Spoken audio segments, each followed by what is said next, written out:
You hear the name Saddam Hussein, and what comes to mind?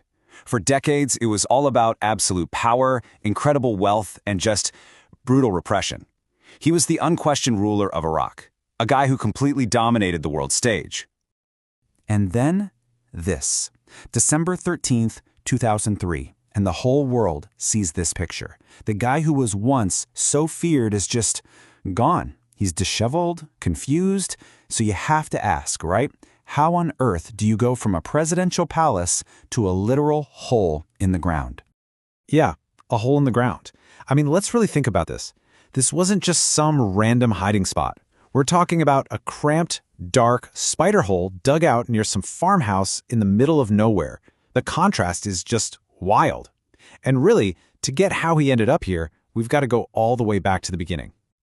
All right, first up, from ruler to fugitive. So let's talk about his violent rise to power. You know, Saddam's story doesn't start in some lavish palace, far from it. He was born into poverty back in 1937. His childhood was tough, and his uncle, a really fierce nationalist, kind of pulled him into the crazy world of Iraqi politics. That's where he joins the Ba'ath Party, this group that had this big dream of uniting the entire Arab world.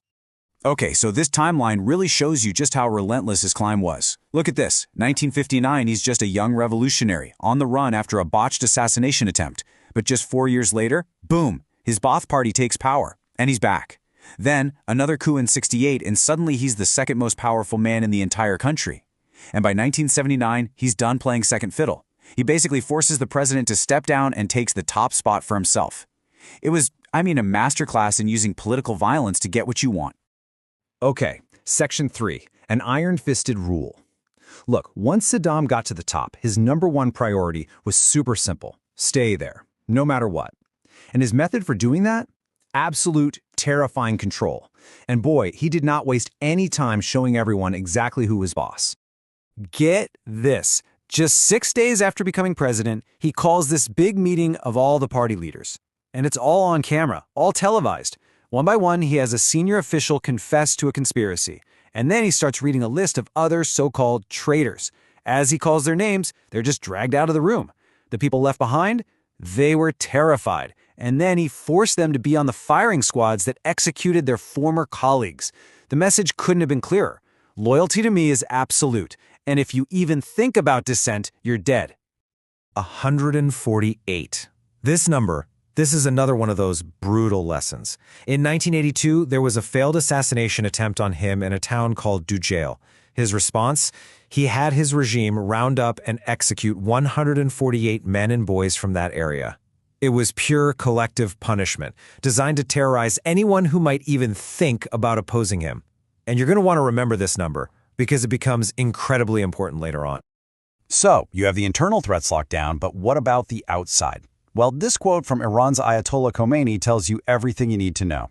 In 1979, right next door, Iran has its Islamic Revolution. Khomeini, a Shia cleric, takes over and starts talking about exporting his revolution. Now, if you're Saddam, a Sunni dictator ruling a country with a Shia majority, that's a 5-alarm fire. That's an existential threat.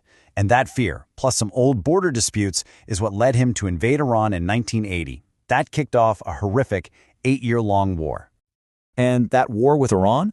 It leads us to a really fascinating and, frankly, critical part of this story. Saddam's bizarre, shifting relationship with the West, especially with the United States.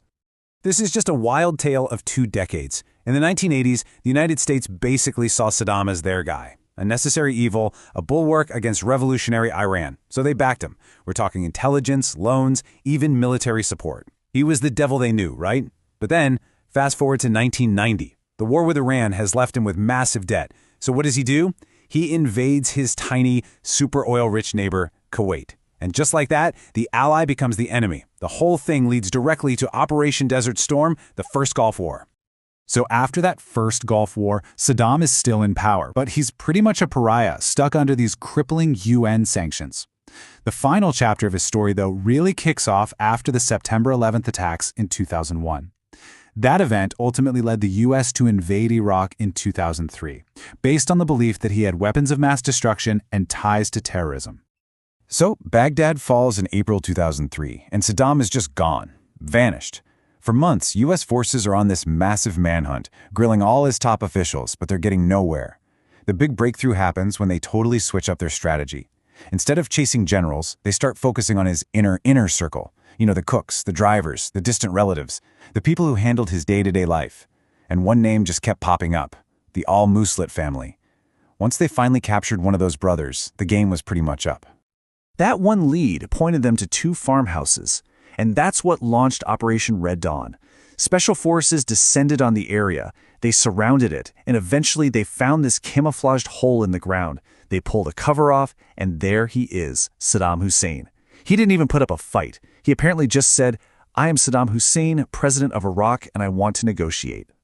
Now, his regime was responsible for a laundry list of atrocities. I mean, chemical weapons, wars, purges, but the legal case against him had to be airtight. So they focused on one single, incredibly well-documented event. Remember that number, 148? He was put on trial for crimes against humanity for killing those 148 men and boys back in Dujal in 1982. Of all the things he did, that was the crime that officially sealed his fate. He was found guilty, and the sentence was death. On December 30th, 2006, Saddam Hussein was executed by hanging. And just like that, the life of a man who had ruled Iraq through pure fear for almost 30 years was over.